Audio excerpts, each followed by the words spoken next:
তো hello guys, তোমরা সবাই কেমন আছো? আমি সুদীপা, আর সুদীপা ক্রিয়েশনের পক্ষ থেকে তোমাদেরকে অনেক অনেক ওয়েলকাম। আজ নিয়ে চলে এলাম ছোট্ট একটা মিনি ব্লগ, যেটা আমার বরের হাতের রান্না দিয়ে স্টার্ট হয়েছিল। সানডেতে যেহেতু আমার বর বাড়িতে থাকে, সেহেতু রাতের ডিনারটা কিন্তু ওই বানিয়েছিল। দেখো দেখো, রান্নাটা তো প্রায় ও কষিয়েই ফেলেছে, আর এবারে আমার পালা টেস্ট করে দেখার কেমন হয়েছে। তো দেখা যাক, চলো। এই যে তোমরাই দেখে বলো ডিনারটা কতটা লোভনীয় লাগছে, আর খেতেও ঠিক তেমনই টেস্টি হয়েছিল। যাকগে যাক, ওর পালা তো হয়েই গেল। শুধু তো তরকারি খেলে হবে না, ওর সাথে তো কিছু দিয়ে খেতে হবে না। তো ওই ভেবে আমি কয়েকটা রুটি বানিয়ে ফেলেছিলাম। এই যে এখানে আমার লেচি কাটা হয়ে গেছে, তারপর তাওয়াতে আমি রুটিগুলো করে নেব। আমার মা পাশে ছিল, তো উনি রুটিগুলো বেলে দিচ্ছিলেন, আর আমি রুটিগুলো সেঁকে নিচ্ছিলাম। চলো তাড়াতাড়ি রুটিগুলো করে ফেলা যাক। ওই একটা একটা করে রুটিগুলো আমি তাওয়ার মধ্যে দিয়ে সেঁকে নিচ্ছিলাম।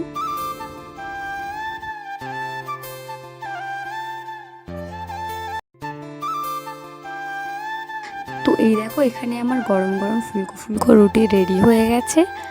তো পাশাপাশি পেঁয়াজ আর শসা কেটে নেওয়া যাক স্যালাডের জন্য। এবার তোমরা বলো, রাতের ডিনারে কে কে রুটি খেতে ভালোবাসো আর কে কে ভাত খেতে ভালোবাসো? কমেন্ট করতে ভুলো না কিন্তু।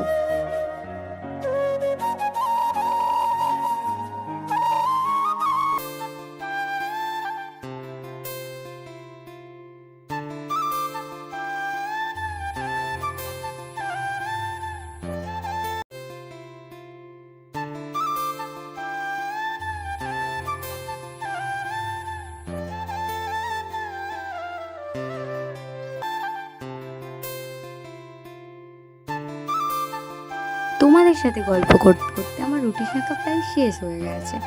চলো এবার গুছিয়ে গেছে, ডিনারটা করে ফেলি। এই যে চলে এসেছে আমার রাতের ডিনার। এবার খেয়ে দেখা যাক কেমন টেস্টি হয়েছে। বরের হাতের আলু কষা বলে কথা, চলো খেয়ে রিভিউ দিই কেমন হলো।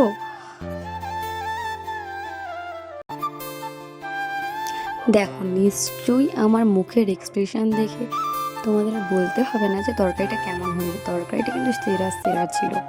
ও এইসব কাজ, একটু চাইনিজ ডিশ, এই আলু কষা, এগুলো খুব ভালোই করে।